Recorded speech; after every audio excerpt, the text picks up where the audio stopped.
Welcome in, San Diego. It's Jade Hindman. On today's show, we'll tell you how you can adopt a pet at the county fair. This is KPBS Midday Edition, connecting our communities through conversation.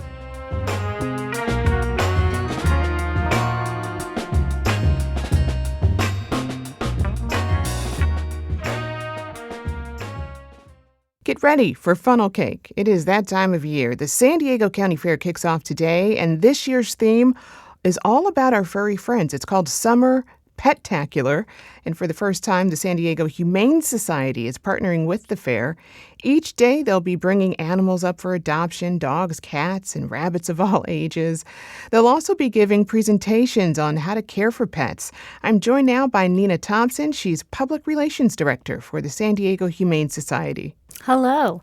And Juliet Nash, Community Animal Training Manager for the Humane Society. Juliet, welcome. Thank you. Great to be here. Great to have you all. And speaking of you all, we also have Boy Boy. He's a Pit Bull Terrier and Labrador mix currently up for adoption. Boy Boy, welcome to you. Get a bark out of him, maybe. I mean, Nina, so this is the first time you're partnering with the county fair. What kinds of things do you have in store for the Summer Pet-tacular? We are so excited to be a part of the summer fair this year. And it's going to be all about the human-animal bond. So there is such a strong bond between us and our pets and our animals. And so this exhibit and our participation is going to be about showcasing that. You can, as you said, meet adoptable animals. You can meet our staff, our volunteers, learn about San Diego Humane Society, learn about being a good pet parent or coexisting with wildlife who are, in nature, and we see them every day. So we're really excited to meet more San Diegans and also have them understand the work of San Diego Humane Society. Well, one cool thing you're doing, as you mentioned, is bringing adoptable animals to the fair, Boy Boy being one of them, and he's here in studio with us. So, Juliet, why don't you tell me about him? So Boy Boy is about 3 years old, and he has been an absolute delight. So I met him for the first time this morning, but he's been riding in the car like a champ. He's been greeting folks. We've had a few moments that could have been very startling for many types of dogs, people holding large bags and packages, and he has done so well through all of it, just super calm, super mellow. He's napping on the floor below me right now. He is. He looks more like a cat of some sort. He does. He has been given a wonderful makeover by our wonderful partner, Gabriel, who does celebrity grooming with dogs. He gave him a fantastic cheetah makeover. And he's got these glorious, glorious cheetah spots all over his body. They'll last for about 2 to 3 months as he sheds. Oh, wow. And we highly encourage folks to take him home now so you can enjoy them for as long as possible because he is pretty darn cute. He is, I will say. But Nina, animal shelters, they're really overcrowded across the country. Why would you suggest people adopt from a shelter? There are so many reasons to adopt from a shelter, especially now. Well, I want to say the past 2 years, there's every type of pet, every age, every breed. So it doesn't really matter what you're looking for. You can actually find them at a shelter. If you want, a quote-unquote fancy breed, we actually have them. If you want a puppy, we have puppies available for adoption every single day. So there's no reason to not turn to the shelters or rescues to make sure that these animals who need a second chance get a home. The other thing is when you adopt, the pet has been spayed or neutered, microchipped, vaccinated. They have been behaviorally assessed by Juliet's team, medically assessed by our shelter veterinarians. And then we're also there as a partner for life of the animal. So you can always come back to the shelter and ask questions and, make sure that your bond is a success. If you purchase a puppy from an online situation, you don't know where that puppy's coming from. You don't know what mom looks like, how, the conditions that she had to raise her puppies. And then you may actually also get a puppy who's sick once they arrive, and it's such a disappointment. So there's so much heartbreak involved in not seeing the conditions where the animal comes from.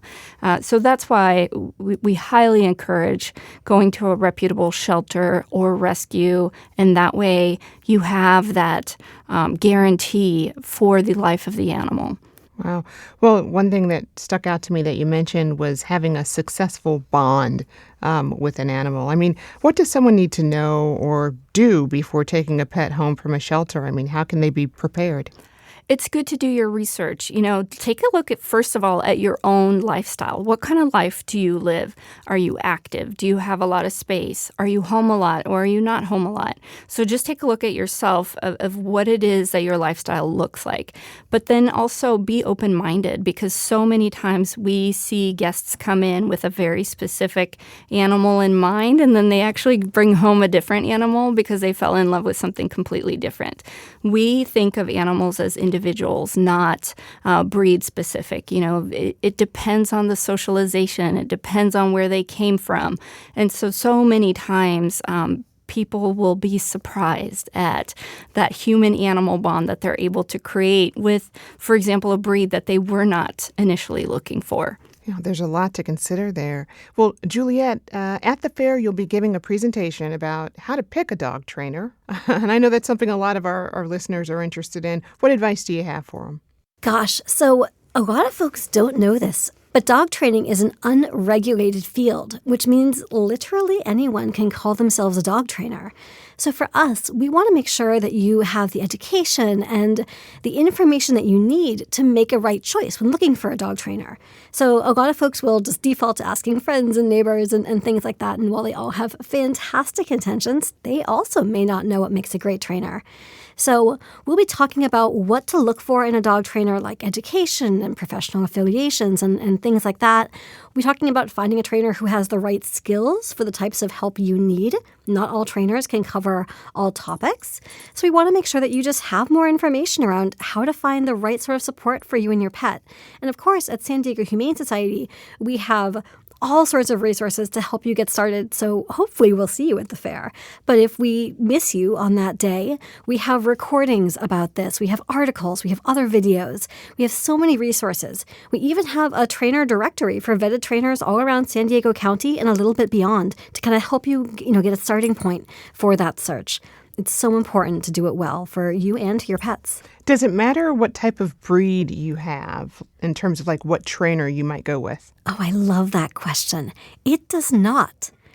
All dogs, all animals, all of us learn the same way. And there's over 100 years of research supporting that statement, which is pretty cool if you're a nerd like myself and into that sort of thing.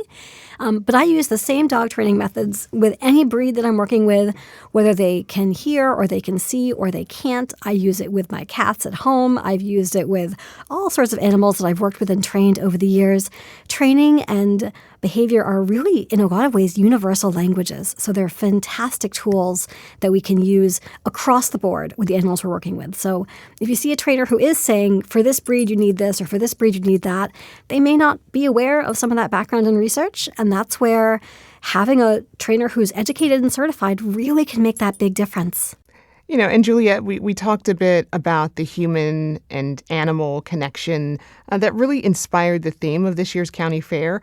So what kind of mental and emotional support can animals bring to people that humans just can't? Oh my goodness, so many things. I know, just for example, my cats are great at cheering me up when I'm having a hard day. They make me laugh all of the time. They're just, someone I can bounce ideas off of and just there in the home with me and always bringing joy to my world. With dogs I've owned, they're fantastic exercise buddies as well as great friends on the couch when you're watching a movie. There's just a whole range of things they can bring, new experiences, new information, new curiosity to your world. And I could talk about this for hours, but there's so much there. Juliet, anything else you're excited to check out at the fair that's worth highlighting? I'm always excited about the food. But as far as animals, I'm looking forward to hearing some of the presentations from my colleagues and, seeing what else is there. I haven't gotten to see any of the behind-the-scenes stuff yet, so I'm just excited to check out what that summer spectacular is going to look like. And Nina, what about you? I'm also excited about the presentations. This is going to be something for the whole family. So we'll have, sessions on how to greet a dog, their body language, how to be a good pet parent. And then even our shelter veterinary team is going to be there to talk about pet veterinary topics, and you can sort of ask the vet as well. So I'm really excited for all the presentations. And then, of course, this partnership where we get to celebrate animals all summer long. It's going to be really exciting. All right. And Boy, any final thoughts there? Boy just wants a home. And whoever adopts him is going to be the luckiest family in San Diego. Yes, and at the moment, a good nap because he's sleeping comfortably under the table. But of course, you can check out some pictures of him and his cheetah print at our website, kpbs.org. I've been speaking with Nina Thompson, Public Relations Director for the San Diego Humane Society. Nina, thank you. Thank you for having us. And also Juliet Nash, Community Animal Training Manager for the Humane Society. Juliet, thank you. Thank you.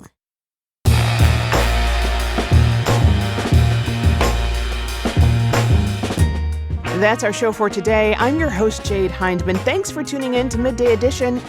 Be sure to have a great day on purpose, everyone.